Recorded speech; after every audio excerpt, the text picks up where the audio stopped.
Kwan Suji had learned to keep her face empty. 11 years of sitting in the Galactic Council chamber had taught her that much. She sat in the smallest chair, at the lowest tier, in the farthest corner from the central platform where the elder species made their speeches. The chair was designed for a species half her size, and her knees pressed against the stone desk in front of her. She had asked for a replacement 3 times. The request was still pending. The chamber itself was enormous. It was carved from the core of a dead moon, hollowed out and polished until the walls shone like black glass. 12 species held permanent seats. Their delegates sat in rising tiers that circled the room like the inside of a bowl, and at the very bottom, in the bright center, where every eye could look down on her, was the speaking platform. Suji had stood on that platform many times. She had made her case for trade agreements, for border adjustments, for the small and ordinary things that kept humanity's 12 colony worlds running.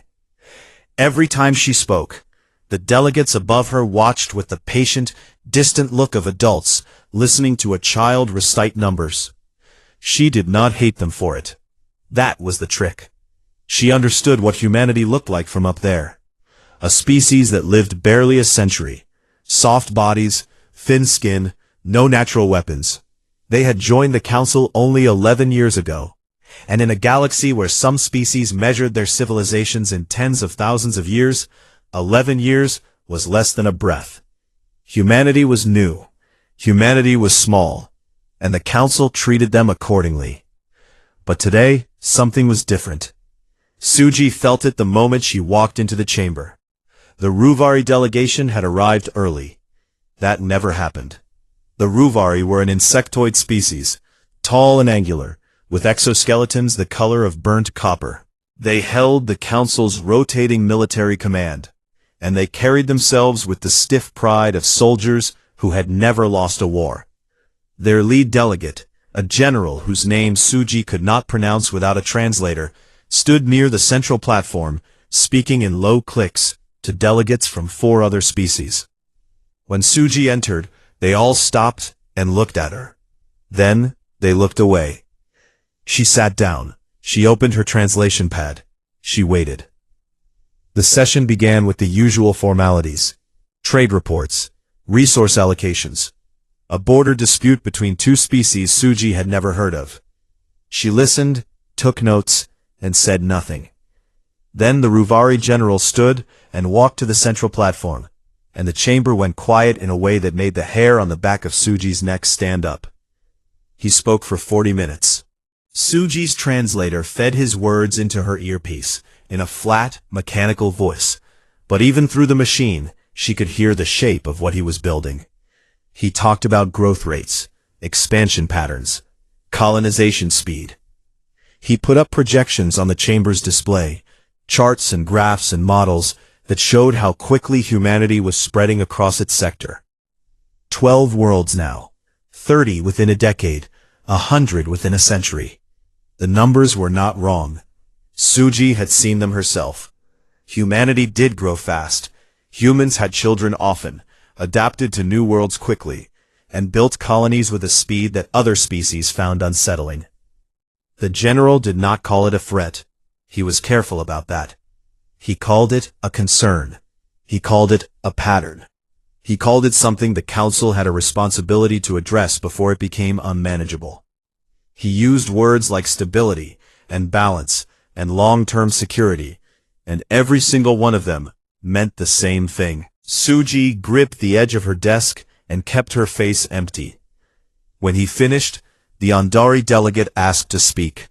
The Andari were aquatic, their bodies long and smooth, and they spoke through a translation membrane that turned their underwater sounds into a soft, musical voice. The Andari delegate said that the projections were incomplete, that humanity's growth would naturally slow, that every species expanded quickly in its early centuries and then settled. He said that this was not a reason for action. He said the word action very carefully, as if he wanted everyone to hear what it really meant. No one listened to him. The vote was called 2 hours later. Suji was not allowed to vote. She was not even allowed to speak. She stood at the lowest tier and watched as 11 species raised their signals in favor of what the resolution called a corrective intervention.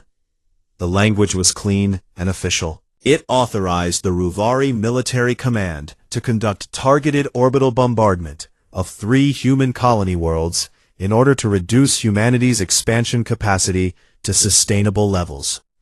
It did not say the word kill. It did not say the word bomb. It said corrective, as if 9 million lives were a math problem that needed balancing. The Ondari voted against it, 11-1. Suji stood in silence as the chamber emptied. Delegates filed past her without looking at her. The Ruvari general passed within arm's reach, and for one moment, Suji thought he might say something. He did not. She was not worth speaking to. She was small. She was temporary. She was the representative of a species that had just been sentenced to die, and she was beneath his notice. She waited until the chamber was empty. Then she sat back down in her too small chair and pulled out her secure communication device. Her hands were steady. 11 years of practice. She composed a message to Admiral Bei Jinho, the commander of the United Earth Navy's 7th Fleet. She wrote it in plain language, no codes, no encryption beyond the standard military channel. She wanted it to be clear. She wanted there to be no confusion about what had happened in this room, in this polished black chamber, where 12 species sat above her, and decided that her people were pests to be managed. The message was short. They have voted to bombard New Busan, Heian, and Danjin. Authorization is given to the Ruvari fleet. There was no warning. There will be no negotiation. They believe we cannot fight back. They believe this is already over. She paused. Then she added one final line. They have made their choice. God help them. She sent the message, closed the device, and walked out of the chamber. She did not look back. There was nothing left in that room for her. Whatever came next would not happen at a podium. Han Do-yoon was drinking cold tea in his quarters when the signal came through. The carrier Pale Horse was 2 systems away from New Busan, running a patrol route so routine that Do-yoon had started using the bridge shifts to review crew performance reports. Nothing ever happened out here. The outer reach was quiet space, far from the trade lanes and political tangles of the inner galaxy. That was why families lived here. That was why 4 million people had built their homes on New Busan, because it was safe. The distress signal hit every channel at once. It was not a clean military transmission. It was civilian emergency broadcasting, layered with static and screaming and the deep shuddering vibration of orbital strikes hitting the surface. Do-yoon set down his tea. He did not spill it. He did not rush. He pressed the comm panel on his desk and spoke 3 words to the bridge. Now. The Pale Horse jumped to faster-than-light speed within 4 minutes. The trip to New Busan took 11 hours. 11 hours of silence on the bridge while the distress signal played on a loop, and the crew sat at their stations and listened to a world die. When they arrived, Lieutenant Commander Yoon Hana was the first to speak. She was standing at the tactical console, her hands flat on the surface, staring at the sensor display. Her voice was quiet and very even. The surface temperature on the northern continent is 900 degrees. The southern settlements are gone. I am reading debris in orbit, consistent with civilian transport ships. They tried to evacuate. Do-yoon stood beside her and looked at the display. New Busan had been a green world. Forests, rivers, farmland, small cities connected by rail lines that wound through mountain valleys. Now the northern half of the planet glowed orange on the thermal scan, and the southern half was dark. Not the darkness of night, the darkness of nothing left to burn. The attacking fleet? He asked. Ruvari, 12 capital ships, 30 escorts. They are withdrawing to the inner jump corridor. Hana pulled up the energy signatures. Council authorization codes on every weapon discharge. This was not rogue. This was sanctioned. Doyen said nothing for a long time. The bridge crew watched him. They were waiting for the order.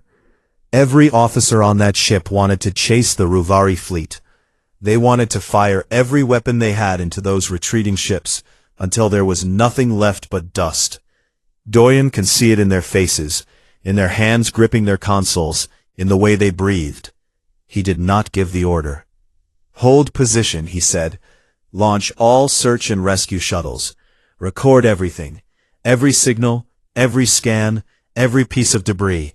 I want a complete record of what happened here." She did not question the order, but her eyes asked the question her mouth did not. Doyun answered it anyway.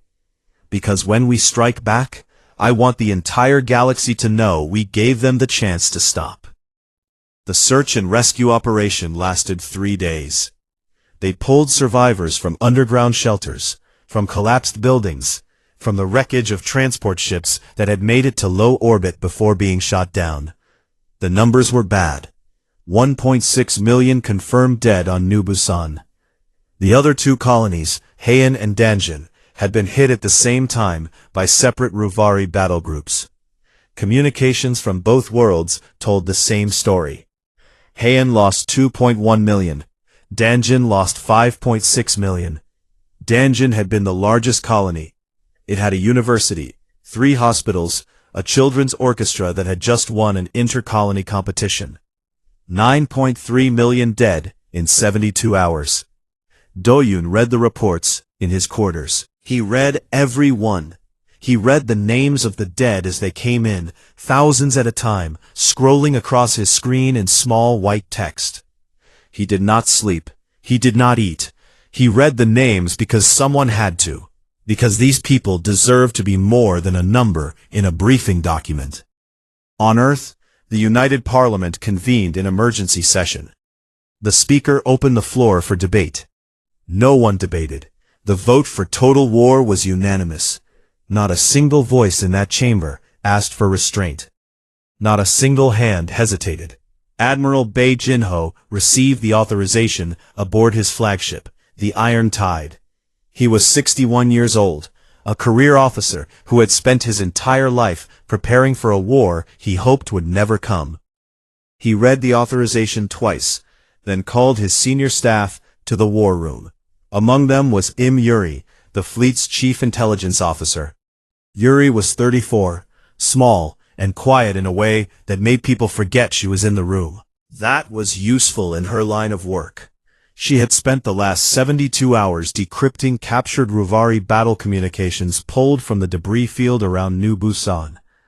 What she found made her sit very still for a long time before she brought it to the admiral. "They think we are finished," she told Jinho. Her voice was flat, the way it got when she was holding something back. "Their internal communications show they believe humanity has no centralized military command, no hidden fleet assets, and no weapons systems beyond standard commercial-grade armaments. They classified this operation as low-risk pest removal. Those are their exact words. Pest removal." Jinho looked at her. "And what do they think happens next?" "They expect us to send a diplomatic protest. They expect us to grieve and then accept the new borders they will offer. They have already drafted the treaty. It reduces human space to 4 worlds." Jinho turned to the window that looked out over the fleet assembly point. Ships were arriving from every corner of human space. Carriers, destroyers, cruisers, and things that had no official name because they had never been entered into any public record. Ships built in hidden yards inside asteroid belts. Ships powered by engines the Council had never seen. Ships carrying weapons that existed only in classified files buried so deep that even most of Earth's own government did not know about them. Humanity had spent decades smiling politely at the Council's inspections while building a war machine in the dark. Jinho turned back to his staff. His face was calm. His voice was steady. "Send a message to every fleet commander. Operation Stillwater is active. We move in 3 weeks." He paused. "And someone get Quan Suji off that station. She has done enough talking. It is our turn now." The briefing room, aboard the Iron Tide, was built for 30 officers. 64 were packed inside. They stood along the walls, sat on equipment cases, leaned against door frames. Every fleet commander, every carrier captain, every wing leader who could reach the flagship in time was present. The air recyclers hummed at maximum, and the room smelled like coffee and tension. Admiral Bei Jinho stood at the front, with a single display screen behind him. He did not use slides. He did not use charts.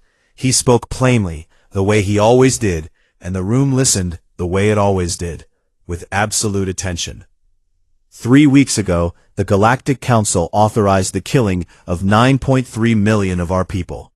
They did this by vote. They did this with full knowledge of the civilian population on those worlds. They did this because they looked at us and decided we were small enough to step on. He paused. And now, we have a choice to make about how wrong they were. He tapped the screen. 2 words appeared. Plan A. Proportional response. We strike the Ruvari military targets that launched the attack. We destroy their forward bases, cripple their fleet, and force the Council to the negotiating table. We trade our dead for their ships and call it justice. We get a new treaty, better borders, and a seat at a higher tier in the Council chamber. He let the room sit with that for a moment. Then he tapped the screen again. Plan B. We dismantle everything. Every Council fleet, every shipyard, every command structure, every piece of military infrastructure that could ever be turned against us again. We do not negotiate. We do not stop until the thing that killed our people no longer exists. The room was silent. Jinho looked at the faces around him. Han Dayun stood near the back, his arms folded, his expression unreadable. Yoon Hana was beside him, her jaw tight. Im Yuri sat in the corner with a datapad on her knee, watching everyone. I am not going to make this decision alone, Jinho said. Every commander in this room will vote. If you choose Plan A, we fight a limited war and come home. If you choose Plan B, we fight until it is over. There is no middle ground. He stepped back from the screen.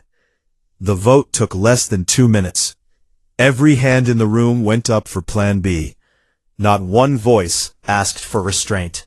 Not one officer argued for caution. These were not angry people.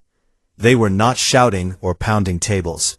They were professionals who had seen the casualty reports, who had read the intercepted communications calling their families pests, and who had decided with cold certainty that half measures would only delay the next massacre. Do-yun voted with his hand raised and his face still. Beside him, Hana raised her hand without hesitation.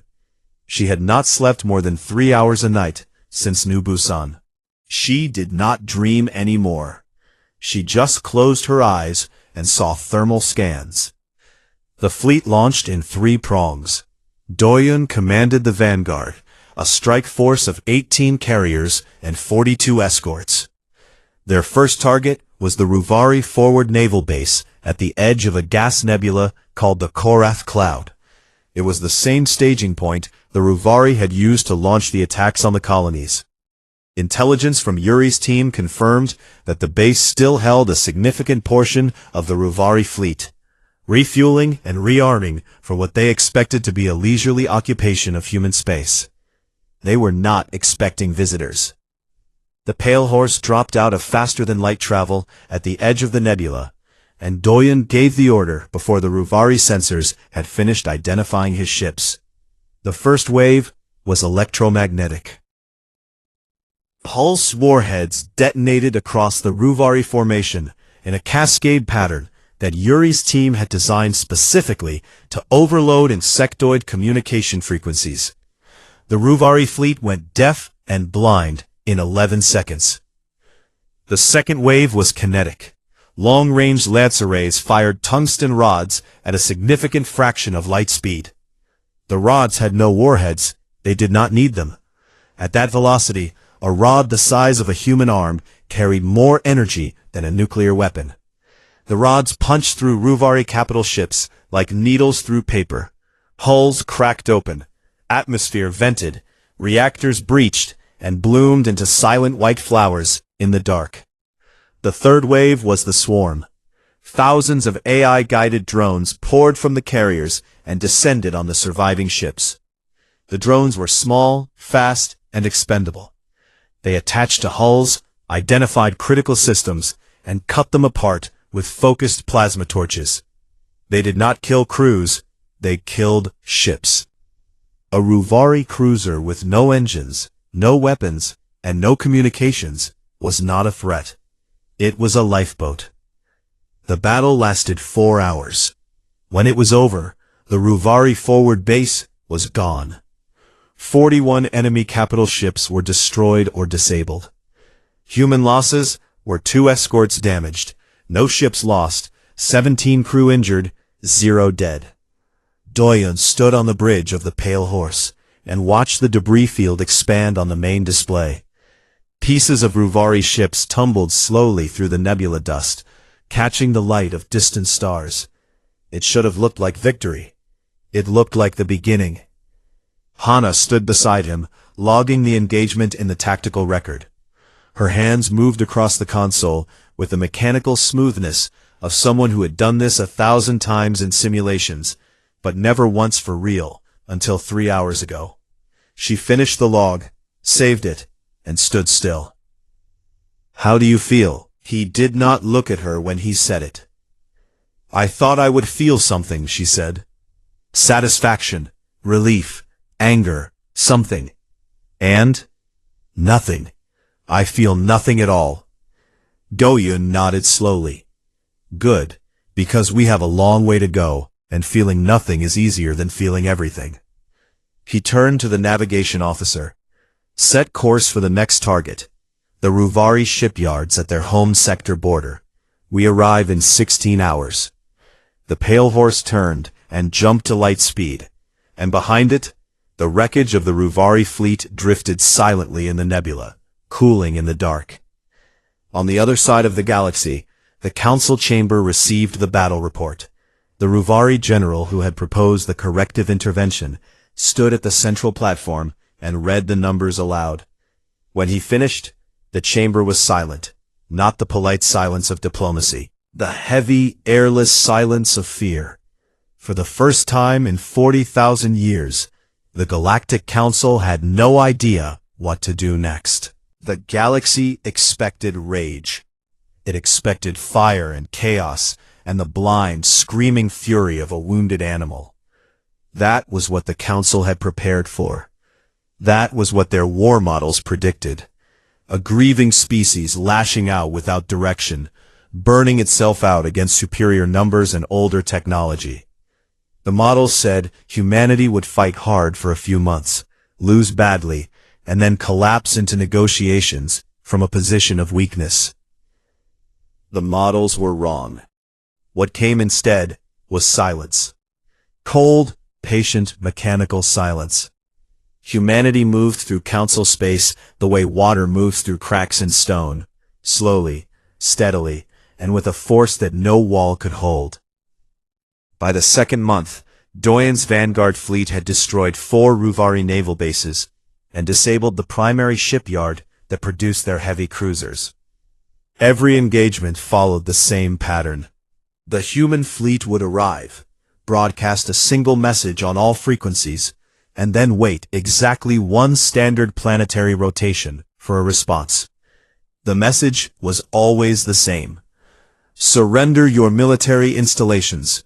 Civilian infrastructure will not be targeted. You have 1 rotation to comply. If the answer was surrender, human engineers would land, disarm the weapons, disable the ships, and leave. If the answer was silence or defiance, the fleet would strike with the same overwhelming precision it had shown at the Korath Nebula. Fast, clean, and total. No second chances, no drawn-out sieges, just the blinding flash of kinetic lances and the quiet afterward. Most species complied quickly. The Council was a coalition, not a family. Many of its member species had joined not out of loyalty, but out of the simple reality that the Council was the largest power in the galaxy, and standing outside it was dangerous. Now that a larger danger had arrived, their loyalty evaporated like morning fog. 3 species formally withdrew from the Council before the 3rd month was over. 2 more opened secret communication channels with Earth, offering intelligence in exchange for guarantees of safety. But the Ruvari did not surrender. They fought on every front, at every base, with every ship they could put into space. Their military caste had ruled their civilization for thousands of years, and the idea of defeat was not something their culture had words for. They sent fleet after fleet against human positions, and fleet after fleet was torn apart by weapons they could not match and tactics they could not predict. It was during the 5th month that No Taiwan's War began. Taiwan was a Marine sergeant, 30 years old, built like a piece of industrial equipment, and about as talkative. He had joined the Marines at 18 because his father had been a Marine, and his grandfather before that, and because he was good at the only thing Marines needed to be good at: closing distance and taking ground. His company was deployed to the surface of a Ruvari-controlled moon that housed one of their primary communication relay hubs. Orbital strikes could have destroyed it, but Yuri needed it intact. The data inside that hub could give her access to the Council's internal communications network, and that data was worth more than 100 destroyed ships. The fighting on the moon was nothing like the clean, distant battles in space. It was close. It was loud. The Ruvari were larger than humans, stronger than humans, and their exoskeletons could stop small arms fire. Taiwan's company fought through tunnels and corridors that were built for bodies shaped differently than theirs, in gravity that was slightly too heavy, breathing air that was slightly too thin. Every room was a fight. Every corner was an ambush. Taiwan lost half his company taking that hub. 31 Marines went in. 16 came out. Taiwan carried the last wounded soldier on his back for 2 kilometers through a collapsed tunnel, his boots slipping on ground that was wet with things he tried not to think about.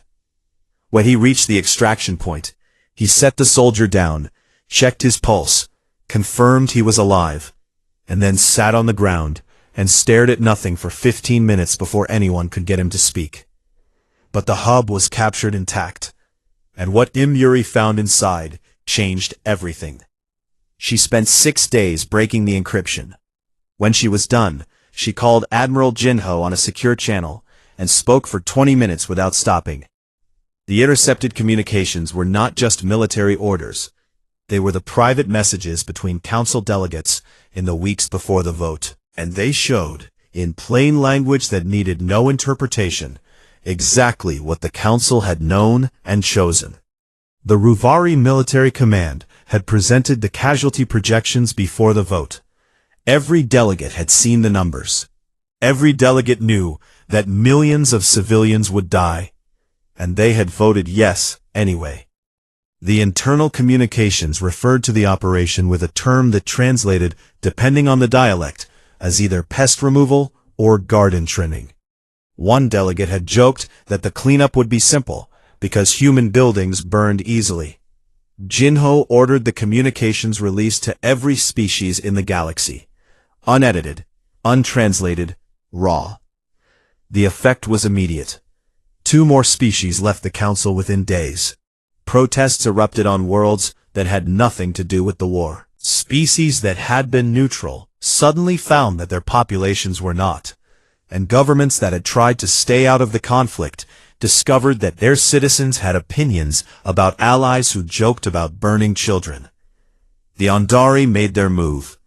They had voted against the strike from the beginning, alone among 12 species, and now they formally requested asylum with humanity.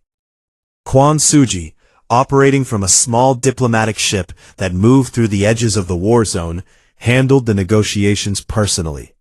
She arranged safe passage for Andari civilian transports through human-controlled space and guaranteed their sovereignty under Earth's protection. During one of the meetings, Suji asked the Andari ambassador a question that had been sitting in her chest since the day of the vote. Why did you vote no? You were alone. You had nothing to gain and everything to lose. The Andari ambassador was old, even by the standards of a long-lived species. He answered slowly, his translated voice carrying a weight that made Suji's throat tighten. We studied your history. Before the vote, our scholars reviewed every conflict your species has ever fought, every invasion, every genocide, every attempt by one group to erase another from existence. And we noticed something that the other species did not. He paused. Every single group that has ever tried to destroy humanity has itself been destroyed. Every empire that struck at your people is now dust. Every army that tried to break you is forgotten. You do not conquer, you do not enslave, but you do not lose. And you never, ever forget. We read your own history, and we were afraid. Not of what you would do to us, of what you would do to them. Suji listened. She did not speak. There was nothing to add. Outside the viewport, human warships moved in formation through the dark, heading toward the Ruvari homeworld. The war was entering its final months, and the galaxy was learning something that the Andari had known from the beginning. Humanity was not raging. Humanity was finishing. The Ruvari homeworld was called Verith. It was a dry planet, red-brown and rocky, with great canyons carved by rivers that had dried up long before the Ruvari built their first cities. From orbit, it looked like a clenched fist. Han Doyun stood on the bridge of the Pale Horse and studied it on the main display, while his fleet took position in a ring around the planet. There were no defenses left. The orbital platforms had been destroyed in the previous week's engagement. The planetary shield network had been disabled by Yuri's electronic warfare teams. The last Ruvari warships in the system had been given the standard broadcast and the standard rotation to surrender. They had chosen to fight. They were gone now. There was nothing between the Pale Horse and the surface but 200 kilometers of empty sky. Doyun's communication panel lit up. A priority message from Admiral Jinho, relayed through the fleet's secure network from the Iron Tide, which held position 3 systems away, as the central command hub. Doyun opened the message and read it twice. Then he called Hana to the bridge. She arrived in under a minute, her uniform showing the creases of someone who had been sleeping in a chair. She had been doing that for months. They all had. The Parliament has sent terms, Doyun said. He turned the display so she could read it. Hana read. Her expression did not change, but her eyes moved back to the beginning and read again, slower the second time. They want you to broadcast this to the planet, she said. Yes. What does it say? Doyun looked at her. It says they can live. The terms were written in the plain, direct language that the United Earth Parliament had used for every official communication since the war began. There was no poetry in them. There were 5 points, and each one was absolute.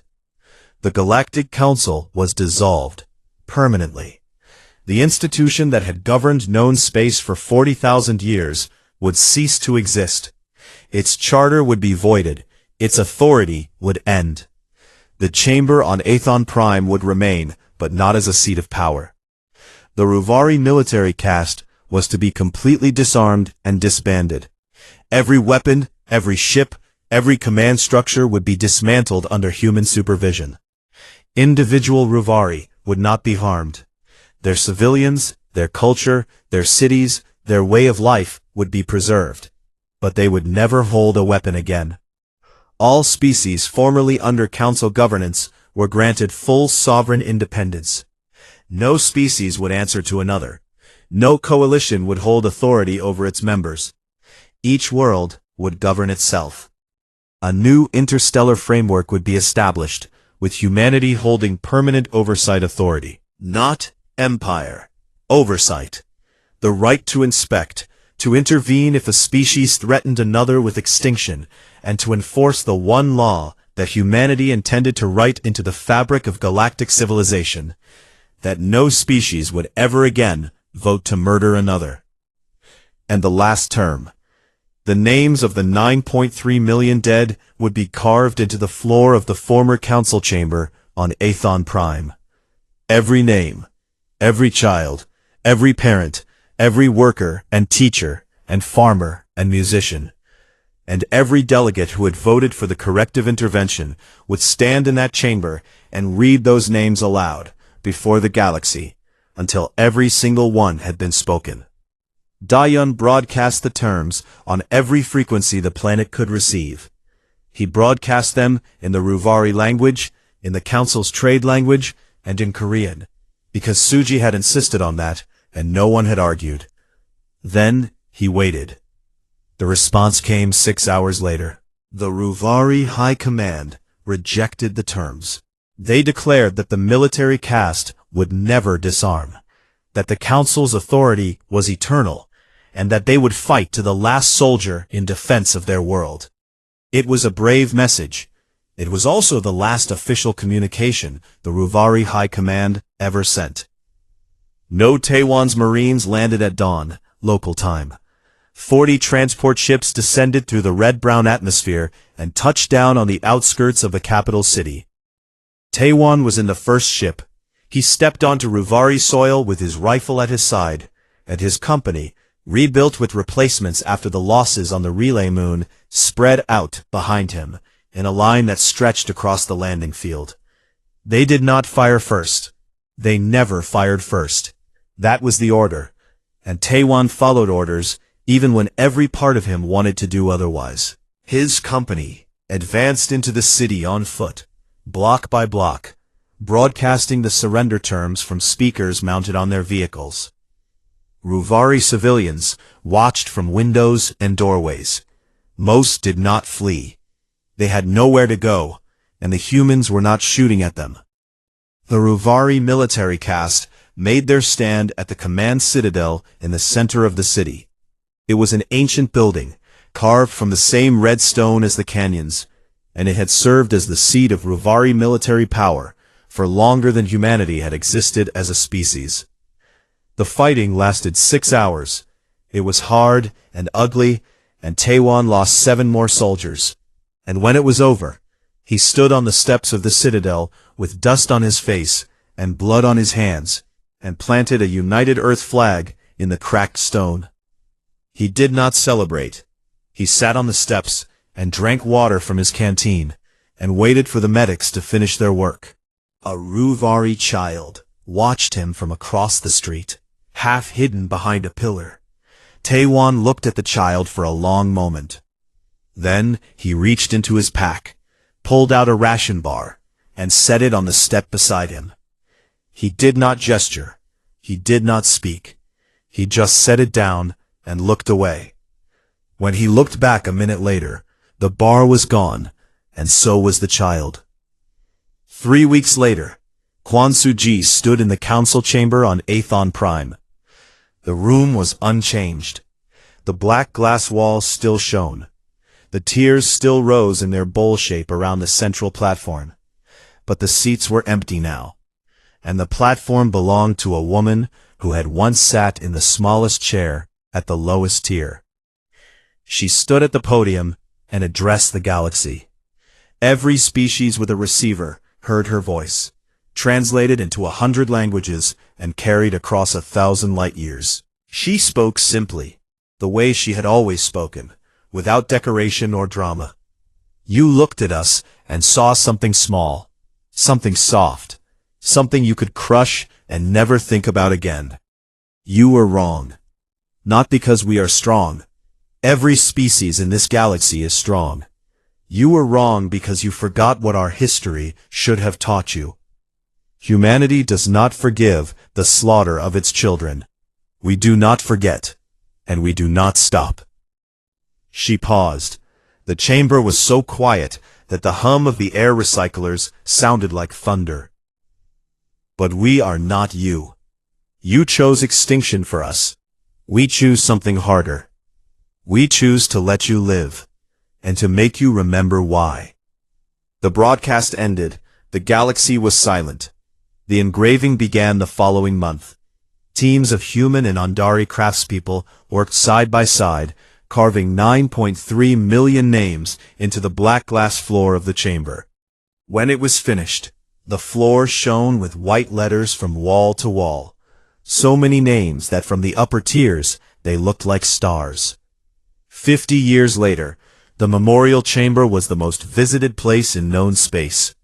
Species came from every corner of the galaxy to walk among the names. Alien children asked their parents what happened here, and every parent, regardless of what world they came from or what shape their bodies took, gave the same answer. They hurt the humans, and the humans made sure no one would ever do it again.